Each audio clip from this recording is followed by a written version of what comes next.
Hello.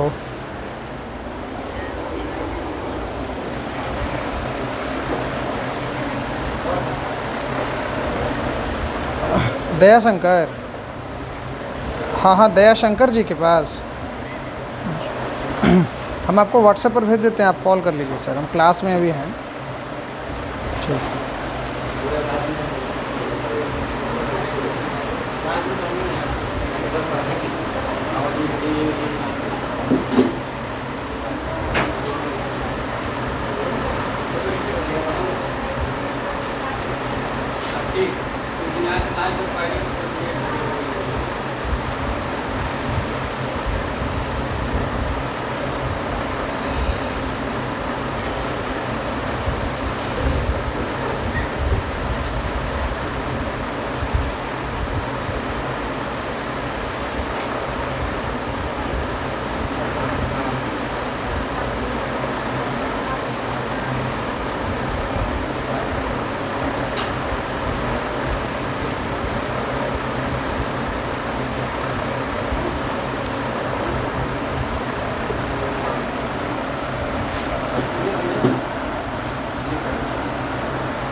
चलिए बच्चों, very good afternoon. Good afternoon.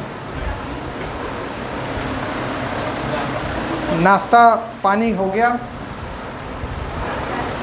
करवा दिया। अभी क्या करवाया तुम लोगों को? नाश्ता। नाश्ता।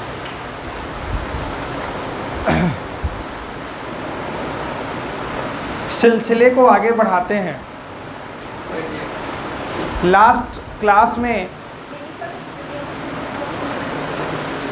हम लोग पढ़ रहे थे एक बहुत प्यारा सा चैप्टर जिसका नाम है क्या? जिसका नाम क्या है? Consumer equilibrium.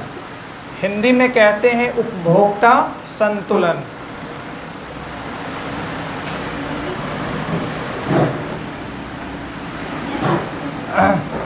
अच्छा, मैं नए बच्चों से पूछना चाहूँगा, उपभोक्ता कई बार सुने होंगे अक्सर जीवन में। उपभोक्ता कोई नया शब्द नहीं है।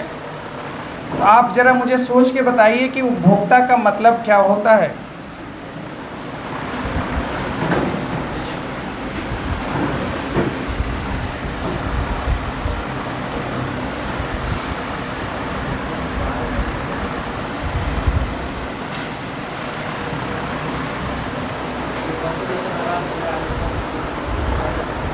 क्या? जिस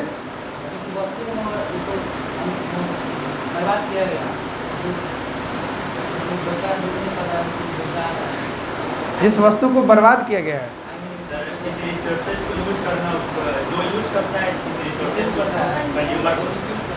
रिसोर्सेज को यूज़ करता है उसको कंज्यूमर कहते हैं। रिसोर्सेज का मतलब साधन। अच्छा, बहुत आसान भाषा में मैंने पूछा था, इतने टेक्निकल में जाने की ज़रूरत क्या थी? उपभोक्ता का सीधा सीधा मतलब होता है सर, जैसे अगर आम भाषा में समझा जाए तो जो वस्तु को खरीदता है, क्रय और विक्रय, विक्रय या क्रय। उपभोक्ता किसको कहते हैं? सबसे बड़ा सवाल। फर्स्ट ईयर के बच्चे हैं आप लोग, बीए इकोनॉमिक्स पढ़ने जा रहे हैं, फर्स्ट ईयर के बच्चे।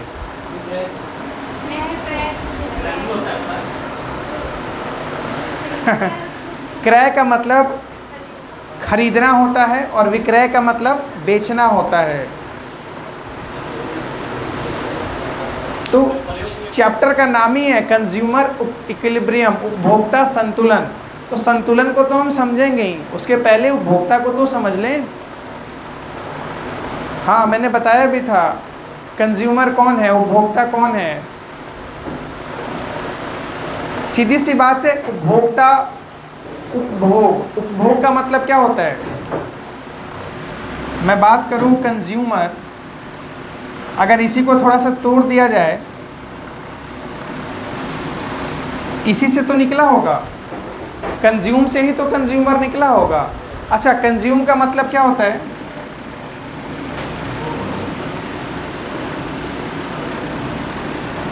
उपभोग। अच्छा, और कंज्यूमर का मतलब क्या होता है? उपभोक्ता। इसका मतलब सर, अगर कोई व्यक्ति किसी चीज़ का कंजम्पशन करता होगा तो उसको हम उपभोक्ता कहते होंगे। अगर कोई भी व्यक्ति किसी चीज़ का उपभोग करता होगा। अच्छा, उपभोग किसी चीज़ से का मतलब क्या हुआ? किस चीज़ का उपभोग करता होगा? हाथी का, घोड़ा का?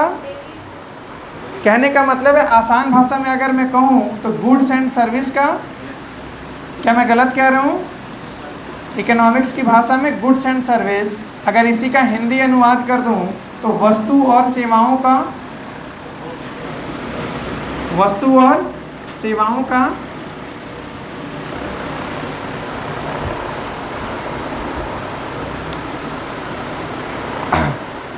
दूसरा सवाल,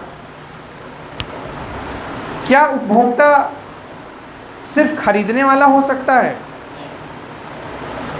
या कंजम्पशन करने वाला भी हो सकता है? अच्छा, क्या ऐसी परिस्थिति उत्पन्न हो सकती है कि जहां सामान खरीदे कोई और खाए कोई और? कंजम्पशन कोई और करे और उसको खरीदने वाला कोई और हो। फॉर एग्जाम्पल, मान लो आपके घर में आपके नाना जी जो प्योर वेज हैं जाते हैं, लेकिन उनको नॉनवेज से कोई दिक्कत नहीं। खस्सी का मीट उनको अच्छा पकड़ने आता है, एक ज़माने में खाते थे, आज नहीं खाते हैं। खस्सी का मीट लाते वो हैं, खरीदते वो हैं और खाता घर वाले हैं, खाते आप लोग हैं। तो नाना जी ने तो खरीदा लेकिन खाया ही नहीं। खाया कौन? आपने। तो क्या अगर आप किसी चीज़ का कंजम्पशन नहीं खरीदते हो, किसी चीज़ का कंजम्पशन करते हो लेकिन आप उसको खरीदते नहीं हो, तो क्या उपभोक्ता नहीं हो? पीछे सवाल समझ में आया? मैंने क्या कहा कि आप किसी चीज़ का उपभोग तो करते हो लेकिन आप उसको खरीदते नहीं हो। सवाल मेरा, क्या आप उपभोक्ता नहीं हो? उपभोक्ता का डेफिनेशन, उपभोक्ता का अर्थ आप सिर्फ खरीदने वाले से लिंक नहीं कर सकते।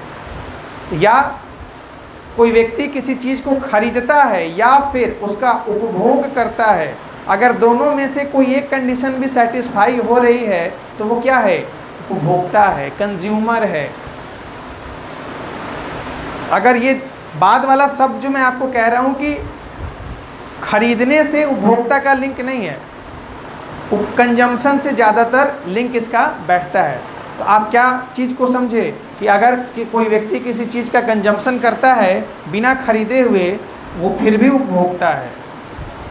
उपभोक्ता सिर्फ खरीदने वाला व्यक्ति ही नहीं, खाने वाला व्यक्ति भी हो सकता है। क्लियर? और संतुलन का मतलब होता है बैलेंस। तो एक उपभोक्ता संतुलन की अवस्था में कब होता है, वही इस चैप्टर में हम पढ़ने वाले हैं।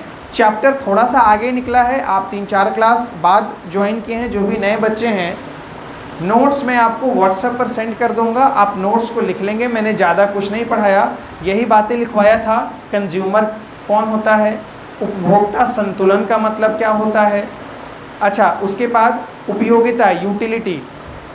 यूटिलिटी हमारा मुख्यतः इस चैप्टर में चलने वाला एक बहुत कॉमन शब्द है।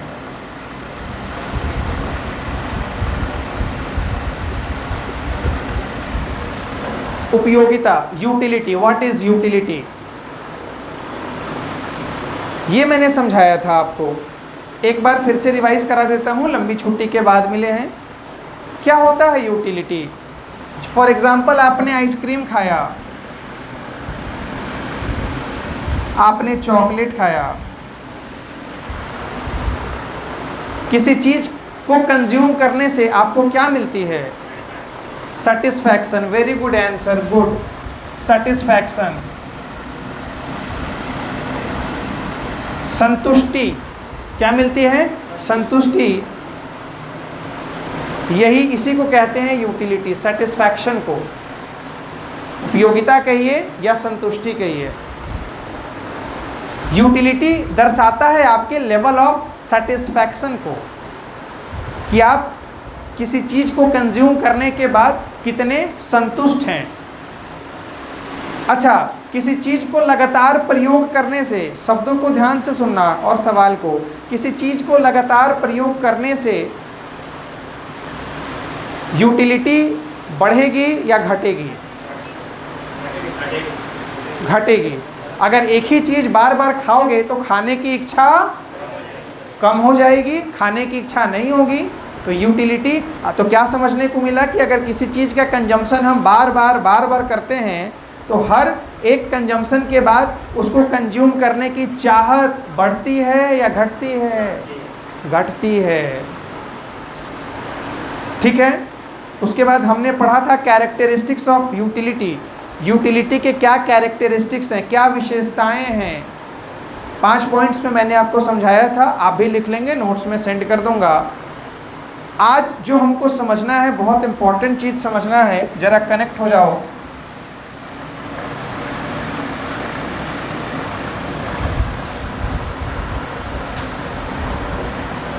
जरा ध्यान से देखो मेरा सवाल।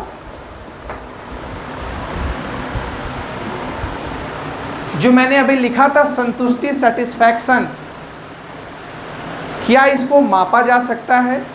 क्या इसको मेजर किया जा सकता है?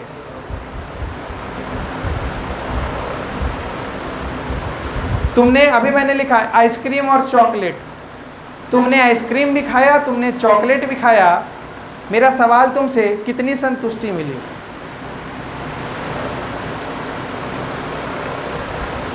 कितनी संतुष्टि मिली?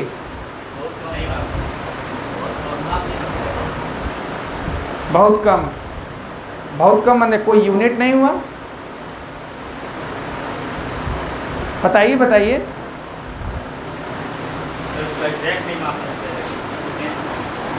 एग्जैक्ट नहीं माप सकते, किसी सेंस में माप सकते हैं, उस चीज़ को रैंक दे सकते हैं।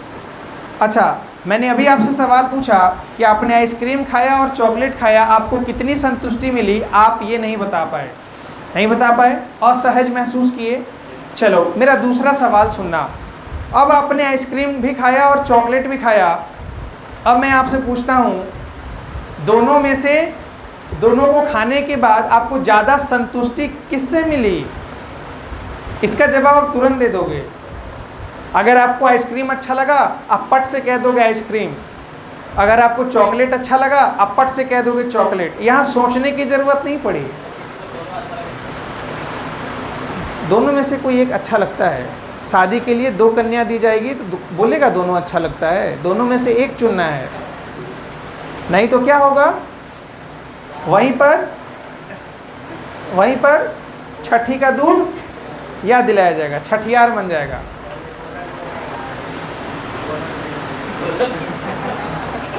क्या उड़ाएगा? तो यूटिलिटी को वैसे नहीं मापा जा सकता।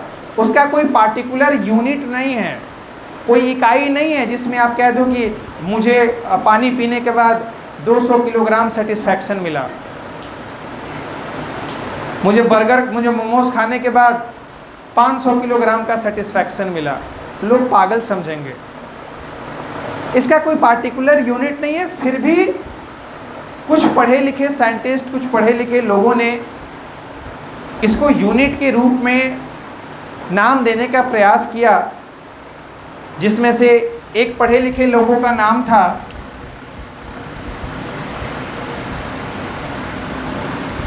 Professor martial. इन्होंने कहा ठीक है भैया, यूटिलिटी को किसी यूनिट में मेज़र नहीं किया जा सकता, लेकिन मैं एक यूनिट देता हूं जिसमें उसको मेज़र किया जा सकता है। मार्शल ने कहा कि यूटिलिटी को हम मेज़र करेंगे किस यूनिट में? यूटिल्स में। पहली बार आप सुन रहे हो शायद, घबराना मत, बहुत मज़ेदार है।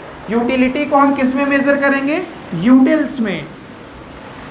सर यूटिल्स का मतलब, अगर अब आप हमको सवाल पूछोगे कि बेटे आइसक्रीम खा के कितना सेटिस्फैक्शन मिला, तुम सीधा यूटिल्स बोल देंगे? नहीं। उसके लिए उन्होंने भले कहा कि इसको हम यूटिल्स में मेज़र करेंगे, लेकिन उन्होंने इस यूटिल्स को डिफाइन किया। उन्होंने कहा कि यूटिलिटी को हम मेज़र वैसे तो नहीं कर सकते, लेकिन अगर करना चाहें तो यूटिलिटी को हम मनी की टर्म्स में मेज़र कर सकते हैं। मनी की टर्म्स का क्या मतलब हुआ सर? मनी के टर्म्स का मतलब हुआ कि व्यक्ति के अंदर किसी वस्तु पर खर्च करने की इच्छा कितनी अधिक है, यही चीज़ दर्शाएगा कि उस व्यक्ति की यूटिलिटी कितनी है। मैं क्या बोला, क्या समझ में आया? मैंने कहा व्यक्ति के अंदर किसी वस्तु के प्रति, किसी सामान के प्रति, किसी सेवा के प्रति खर्च करने की जितनी इच्छा होगी, जितनी तीव्रता होगी, वही तीव्रता बताएगी, दर्शाएगी किस चीज़ को? यूटिलिटी को। अच्छा एक बात बताओ, किसी चीज़ पर तुम 100 रुपये खर्च करते हो और किसी चीज़ पर 50 रुपये खर्च करते हो, ज़्यादा अधिक इच्छा इस्तेमाल करने की किसकी होगी? 100 रुपये की या 50 रुपये की? 100 रुपये की, क्योंकि तुमने इसके लिए क्या किया? ज़्यादा पैसे खर्च किए हैं। ये तुम्हारे लिए लेस इम्पॉर्टेंट है। उसी को मार्शल ने बस एक प्रयास किया डिफाइन करने का। उन्होंने कहा हम मान लेंगे कि एक यूटिल्स 1 रुपया के बराबर होगा और वो जितना रुपया खर्च करेगा हम वो मान के चलेंगे कि उतनी यूटिल्स की उसकी सेटिस्फैक्शन है। 5 रुपया का पार्ले जी बिस्किट खरीदा, कितने यूटिल्स की सेटिस्फैक्शन मिली?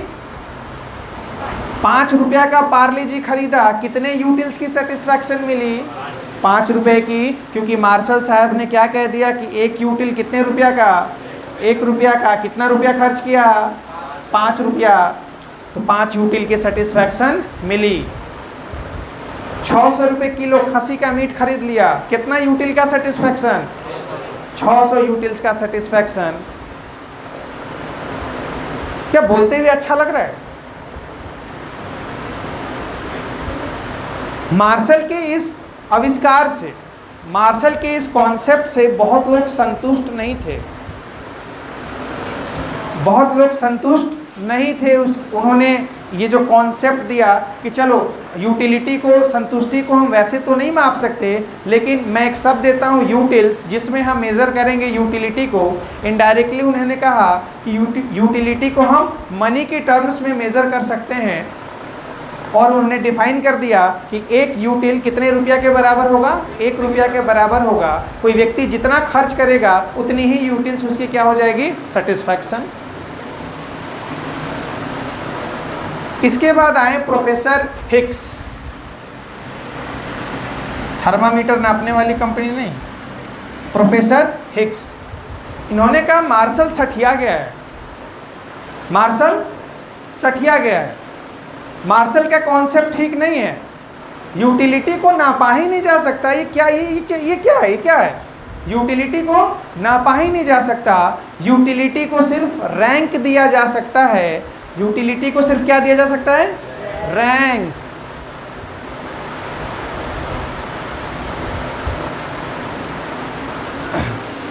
यूटिलिटी को सिर्फ क्या दिया जा सकता है? रैंक। कहने का मतलब है कि जो मैं आपसे सवाल पूछा था कि बच्चों आइसक्रीम या चॉकलेट क्या पसंद है तुमको, तुमने जो तुमको पसंद है उसको तुमने सबसे ऊपर रखा, जो तुमको कम पसंद है उससे नीचे रखा। अच्छा, तुम में से कितने लड़के ऐसे हैं जो चाहते हैं उनका स्वयंवर हो? जिस तरीके से सीता जी की शादी हुई थी उसी प्रकार से तुम्हारी भी शादी हो। तुम ऐसे खड़े रहो, तुम्हारे सामने 15 कन्याएं हैं और तुमको चुनने का मौका मिले, जिस पर तुम हाथ रख दो वो तुम्हारी। ऐसी चाहत रखते हो? तेरे साथ नहीं होगा क्योंकि तू गलत रास्ते पर है। इनके साथ हो सकता है, ये सही रास्ते पर है। पहले के ज़माने में ऐसी ही होती थी ना। अच्छा, अगर मान लो तुम्हारी भी ऐसी होती है, फॉर एग्ज़ाम्पल, जो होने वाली नहीं है मुझे पता है। आज के ज़माने में अगर कोई लड़की वाला हाथ देने को तैयार हो जा रहा है फिर भी बहुत है, क्योंकि नौकरियां तो मिल नहीं रही हैं। अब वो भी बेचारा पहले फिराक में था, अब अगुवाई भी अलग तरीके से हो रहा है। आज से 10 साल पहले अगुवाई का तरीका अलग था, सरकारी नौकरी वाले लड़के मिल जाते थे। अब बेचारा वो घूमे जा रहा है, उसको मिल ही नहीं रहा है। सरकारी नौकरी वाले मुश्किल है खोजना। बाद में हिसाब जोड़ा तो पता चला 4 साल में 1 लाख रुपए स्कॉर्पियो और तेल में फूंक दिया। उतने में तो लड़का को पैसा दे के बिजनेस करा देता। मतलब अब गवर्नमेंट जॉब वाले लड़के खासकर मिलना मुश्किल हो गए हैं। अपर कास्ट में तो और ज़्यादा, अपर कास्ट में तो और ज़्यादा। कहने का मतलब है जैसे भूमियार, ब्राह्मण, राजपूत जो अपर कास्ट हैं, इनके लौंडे खराब हो जा रहे हैं, इनके खराब हो जा रहे हैं। पढ़ाई लिखाई पे ध्यान है नहीं, नौकरियां हो नहीं रही हैं। और इनके जो लड़की वाले हैं उनको चाहिए कि लड़का जो हो वो बंगले में रहता हो, 5 नौकर हो, और एक बार आदेश दे कि सुनो हमको समस्या है, फ़ोन करे ससुर जी, वो फ़ोन कर दे, तुरंत थाने की गाड़ी पहुंच जाए। और जो परेशान कर रहा है दे लात। लेकिन ऐसा हो नहीं पा रहा है। फिर अंतोगत्वा हम जैसे प्राइवेट लोग को ही चुन के काम चलाना पड़ रहा है। क्या, खैर मजाक की बात है, नॉर्मल सिचुएशन में थोड़ा सा टफ हो गया। तो अगर आपको मौका दिया जाए कि चलो, पहले आपको कहा जाए कि चलो तुम्हारी शादी हुई है, 15 लड़कियां आई हैं, इनको असेंडिंग ऑर्डर में सजाओ, बढ़ते हुए क्रम में। बढ़ते हुए क्रम का मतलब जो तुमको कम सुंदर लगे उसको सबसे इधर रखो, उसके बढ़ते हुए क्रम में उससे अधिक, उससे अधिक, उससे अधिक, उससे अधिक। हाँ, तो कॉन्सेप्ट ध्यान से समझ। अभी इससे पूछोगे, इसका टेस्ट भी होगा, ये एग्जाम्पल दे रहा हूँ कि समझ में आ जाए। क्योंकि अभी फिर शब्द आएगा कार्डिनल अप्रोच, ऑर्डिनल अप्रोच। तो ट्रिक बता रहे हैं कि कार्डिनल में क्या होता है, ऑर्डिनल में क्या होता है। तो प्रोफेसर हिक्स ने क्या कहा कि यूटिलिटी को भैया मेज़र नहीं किया जा सकता, इसको सिर्फ रैंक दिया जा सकता है। 1 रैंक, 2 रैंक, 3 रैंक। आपके हिसाब से कौन सा अप्रोच ज़्यादा सही था, प्रोफेसर मार्शल का या प्रोफेसर हिक्स का? मार्शल या हिक्स? मेरे हिसाब से भी हिक्स भाई साहब ने अच्छा कहा था। सिंपल, ज़्यादा कॉम्प्लिकेटेड नहीं, सिंपल कह दिया कि सही बात है यार, सेटिस्फैक्शन को रैंक दिया जा सकता है, मुझे ये अच्छा लगा, ये अच्छा लगा, ये अच्छा लगा। चलो, तो अगर अब आपसे मैं सवाल पूछूं क्या यूटिलिटी को मेज़र किया जा सकता है, तो आपका जवाब होगा यस सर, मेज़र किया जा सकता है। 2 हिसाब से, गलत और क्या अच्छा क्या खराब, वो नहीं। आपको कहना है कि सर 2 हिसाब से यूटिलिटी को मेज़र किया जा सकता है। एक कॉन्सेप्ट जो मार्शल ने दिया और एक कॉन्सेप्ट जो हिक्स ने दिया। ठीक है, मार्शल ने क्या कॉन्सेप्ट दिया कि उसको हम मेज़र कर सकते हैं किस चीज़ में, यूटिल्स में। ठीक है, यूटिल्स में मेज़र कर सकते हैं। तो याद रखिएगा, मार्शल वाले कॉन्सेप्ट को हम कहते हैं कार्डिनल अप्रोच।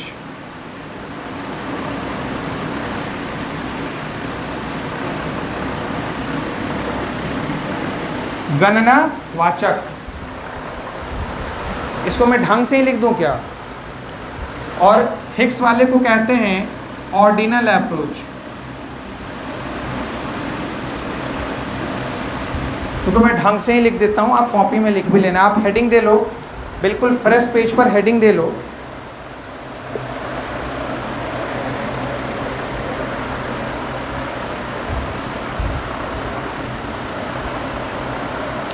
स्टार मार्क दे के हेडिंग दे लो, क्या उपयोगिता मापनीय है? क्या उपयोगिता मापनीय है?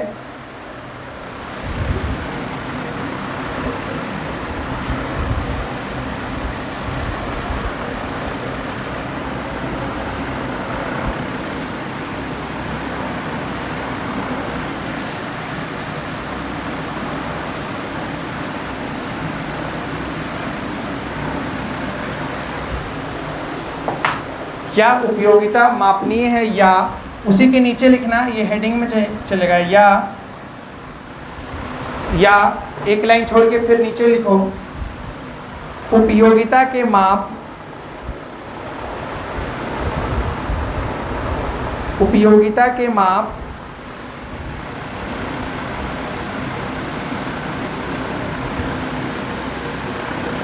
गणनावाचक या बनाम कर लो, बनाम क्रमवाचक।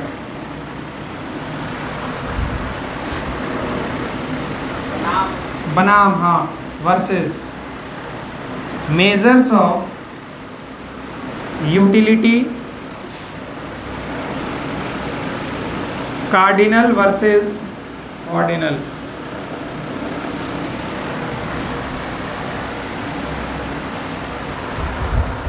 Cardinal versus ordinal.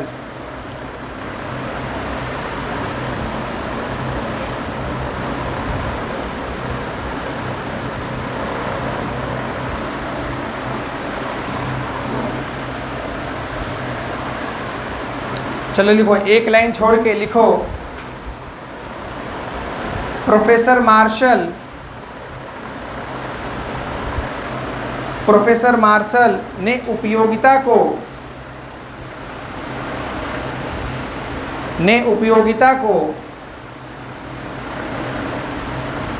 मापनीय बताते हुए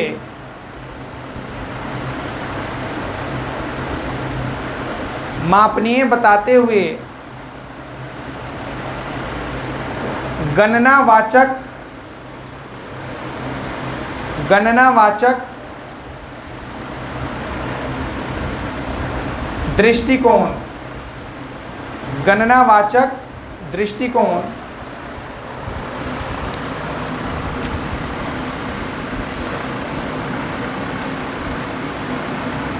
दृष्टिकोण कार्डिनल व्यू पॉइंट, ब्रैकेट में लिख लेना, कार्डिनल व्यू पॉइंट प्रस्तुत किया। कार्डिनल व्यू पॉइंट ब्रैकेट बंद प्रस्तुत किया, पूर्ण विराम। उसी के आगे लिखो, उसी लाइन में, इस दृष्टिकोण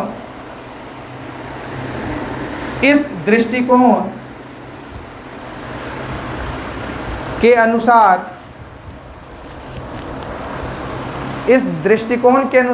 उपयोगिता को मुद्रा के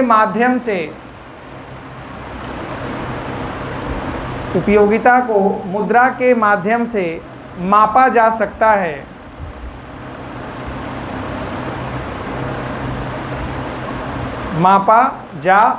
है।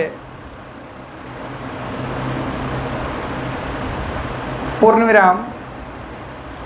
चलो एक लाइन छोड़ के नीचे लिखो, अगले पॉइंट में, वस्तु के लिए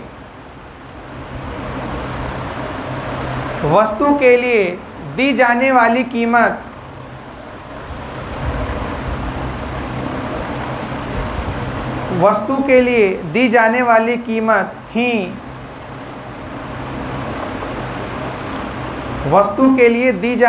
कीमत ही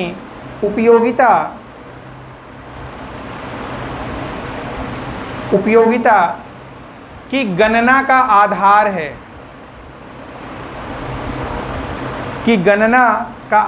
है।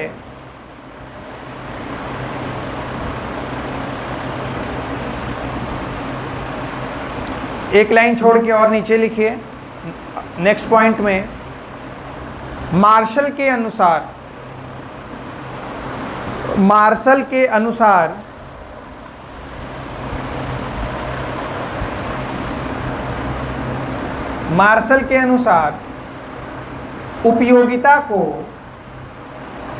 उपयोगिता को गणनावाचक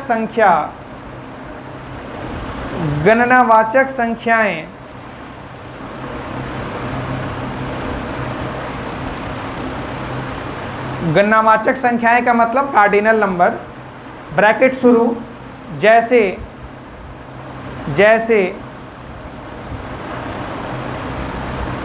1 2 3 4 डॉट डॉट डॉट इत्यादि,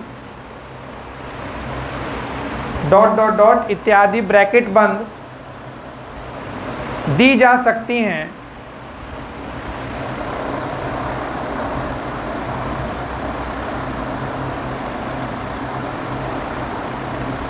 दी जा सकती हैं।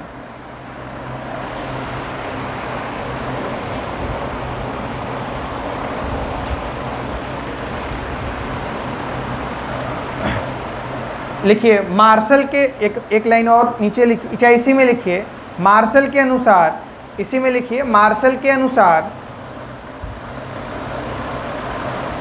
मार्शल के अनुसार उपयोगिता को, उपयोगिता को यूटिल्स, UTILS, यू इंग्लिश में लिखना है UTILS, UTILS, यूटिल्स में मापा जा सकता है।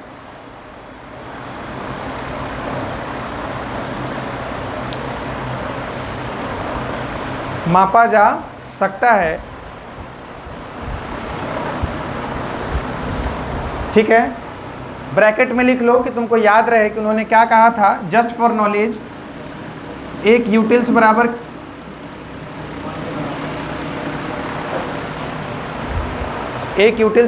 ₹1।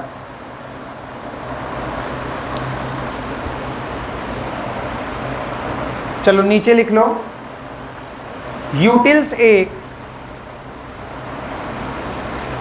यूटिल्स इंग्लिश में लिखना, यूटिल्स इंग्लिश में ही लिखो जहाँ जहाँ बोलें। यूटिल्स एक काल्पनिक और मनोवैज्ञानिक, मनोवैज्ञानिक इकाई होते हैं, मनोवैज्ञानिक इकाई होते हैं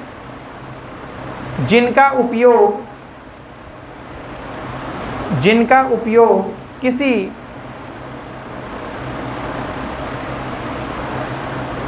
निश्चित वस्तु की निश्चित मात्रा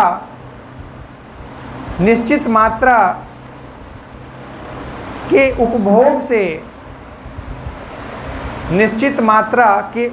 से प्राप्त संतुष्टि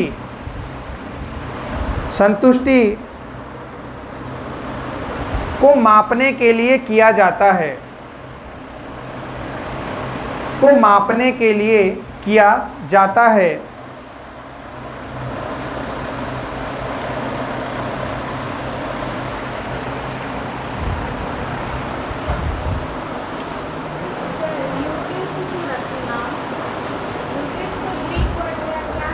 एक इमेजिनरी नंबर है, इमेजिनरी शब्द है जो उनके दिमाग में आया, उन्होंने ऐसे ही रख दिया। चूँकि यूटिलिटी पढ़ रहे थे, उपयोगिता, तो शॉर्ट कर दिया होगा यूटिल से यूटिलिटी, कि कीर्ति को याद रहे, एग्जाम में लिखने में दिक्कत नहीं हो, यही सोचा होगा। बच्चे भविष्य हैं और भविष्य में दिक्कत होगी तो शराब तो देंगे वो। चलो मजाक की बात, एक बार ज़रा पढ़ो। मैंने यूटिल्स को भी लिखवा दिया है कि अगर आपसे कोई पूछे कि यूटिल्स क्या है तो आप जवाब दे पाओ। ज़रा लास्ट वाला पैराग्राफ जो मैंने यूटिल्स डिस्क्राइब करवाया है, ज़रा एक बार पढ़ के समझने का प्रयास करूँ, क्या वही है जो मैंने आपको समझाया है?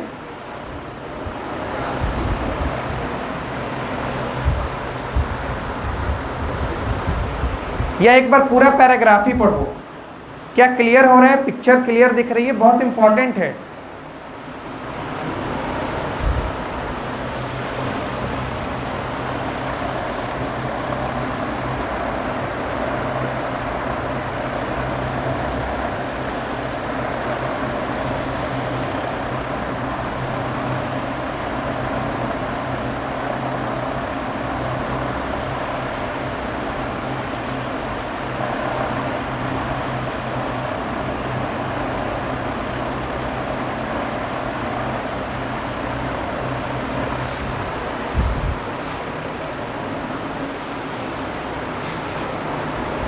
क्लियर है? अच्छा, एक एंगल से मार्शल साहब को हम और भी सोच सकते हैं, इमेजिन कर सकते हैं। जैसे मान लो एक वस्तु के लिए खर्च कितना किया था, 100 रुपया, और एक वस्तु के लिए खर्च कितना किया था, 50 रुपया। ठीक है, 100 रुपया किसका माने, मान लेते हैं आइसक्रीम का, और 50 रुपया मान लेते हैं गुपचुप का। गुपचुप, पानी पूरी खा, खूब खा, आलू डाल डाल के। अच्छा, मार्शल साहब के हिसाब से, ध्यान से सुनना, बहुत इंपॉर्टेंट चीज बता रहा हूं। मार्शल साहब के हिसाब से अगर जो मैंने अभी आपको ये वाला लिखवाया, उस हिसाब से कितने की सेटिस्फैक्शन मिली, 100 यूटिल्स, ये लो 100 यूटिल्स। और गुपचुप खाने के बाद कितने यूटिल्स के सेटिस्फैक्शन, 50 यूटिल्स। एक नजरिया तो ये है। क्या आप मुझे बता सकते हैं अपना भेजा लगा के कि इसी चीज को दूसरे तरीके से कैसे कहा जा सकता है? इसी चीज को दूसरे तरीके से कैसे कहा जा सकता है? देखो, जो नहीं पढ़े उसके लिए यूटिल्स एक छोटा सा शब्द है। यूटिल्स पढ़ेगा, कहेगा 5 शब्द का है, हटाओ। समझने पे इतनी सारी चीजें निकल के आई। ध्यान से देखना, मैं अगर तुमको ये कहूं, आपने खाया आइसक्रीम और गुपचुप, लेकिन आपको संतुष्टि अधिक मिली किसको खा के, आइसक्रीम खा के। मेरा सवाल, कितना गुना अधिक संतुष्टि मिला गुपचुप के मुकाबले? गुपचुप खाने के मुकाबले कितना टाइम्स, कितना गुना अधिक सेटिस्फैक्शन मिला आइसक्रीम को खा के? 2 गुना। क्यों? कैसे निकाला? कैसे निकाला? अगर मैं तुमसे यही पूछा, तुमने जवाब बिल्कुल सही दिया कि आइसक्रीम खाने के बाद तुमको कितना गुना संतुष्टि अधिक मिला गुपचुप खा के, तुमने 2 कैसे बताया? अच्छा, आइसक्रीम खाने के बाद कितना संतुष्टि मिला, 100 यूटिल्स। गुपचुप खाने के बाद कितना संतुष्टि मिला, 50 यूटिल्स। मिला कि नहीं मिला? 50 यूटिल्स। यूटिल से यूटिल्स गया, 52 जा 100, 2 टाइम्स, 2 गुना अधिक संतुष्टि। तो मैं कह सकता हूं कि आइसक्रीम खाने के बाद तुमको 2 गुना अधिक संतुष्टि मिला, किसके मुकाबले, गुपचुप के मुकाबले। इसीलिए मैं लिखवाया हूं कि यूटिलिटी को कार्डिनल नंबर में भी मेजर किया जा सकता है। 1 2 3 4 कितना गुना अधिक सेटिस्फैक्शन मिला, उसके आगे मैंने यूटिल्स नहीं लिखवाया है। क्या लिखवाया है? नहीं लिखवाया है। क्यों? क्योंकि जब आप टाइम्स में मेजर करोगे किसी के मुकाबले किसी का, तो ये जो मार्शल साहब ने जो बताया था हमको मेजरमेंट का एक जो उन्होंने इमेजिन कर लिया था, इमेजिनरी यूनिट यूटिल्स, वो क्या हो जाएगा, कैंसिल हो जाएगा। भैया ग्रेजुएशन की इकोनॉमिक्स है, 12th की इकोनॉमिक्स नहीं है। 12th की इकोनॉमिक्स और ग्रेजुएशन में हल्का सा फर्क आता है कॉन्सेप्ट के मुकाबले। मैं तुमको यहाँ उन बच्चों को ये ज़रूरत नहीं है बताने की, सिंपल 1 2 3 बता दिया, हो गया। लेकिन कैसे आया तुमको समझा रहे हैं। लॉजिक क्लियर है? कार्डिनल नंबर 1 2 3 4 में मेजर किया जा सकता।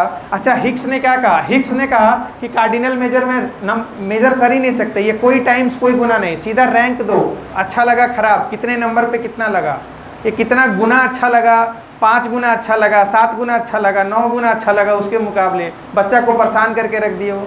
सिंपल रैंक दो। रैंक कैसे? 1 2 3। क्लियर है? सीधा बताओ कौन अच्छा लगा? आइसक्रीम, हाँ 1 नंबर। क्या अच्छा लगा? गुपचुप 1 नंबर, बात खत्म। ये गुना तो ना कोई इधर उधर की बात नहीं, इतना गुना अच्छा लगा तो इतना गुना। लिखो, इसी का उदाहरण एक लिख लो। उदाहरण के लिए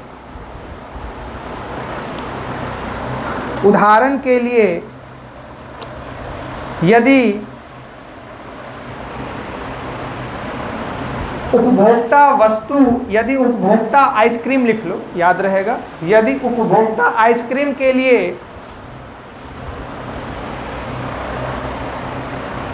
100 रुपये खर्च करता है, के लिए 100 रुपये खर्च करता है,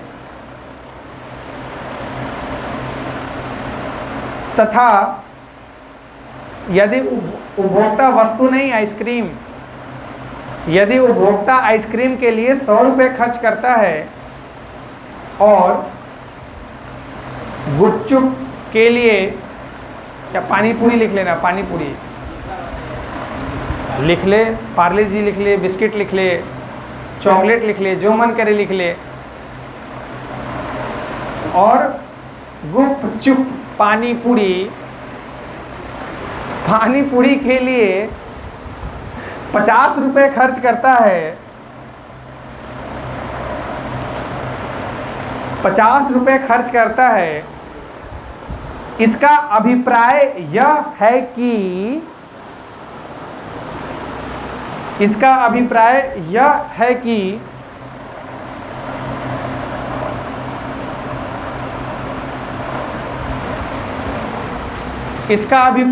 है कि आइसक्रीम की उपयोगिता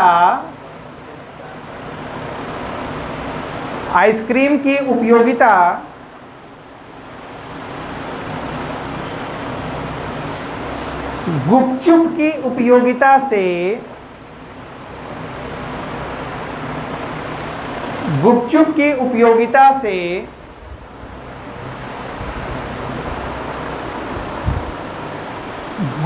उपयोगिता से क्या है, कितनी गुना अधिक है? लिख लो, 2 गुनी अधिक है। 2 गुनी अधिक है।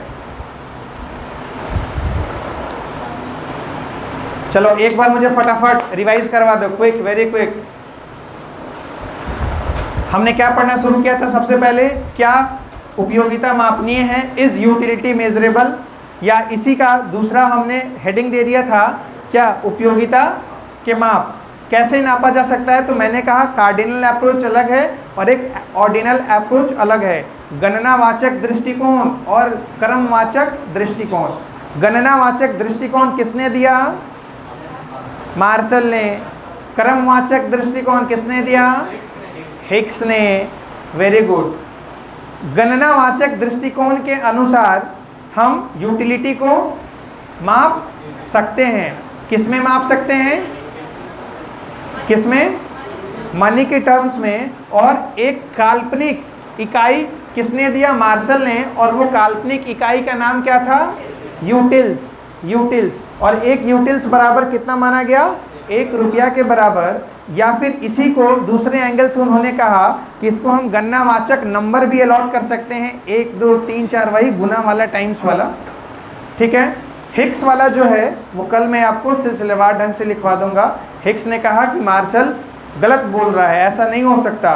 रैंक दे सकते हैं, यूटिलिटी को कार्डिनल नंबर के फॉर्मेट में नहीं नापा जा सकता।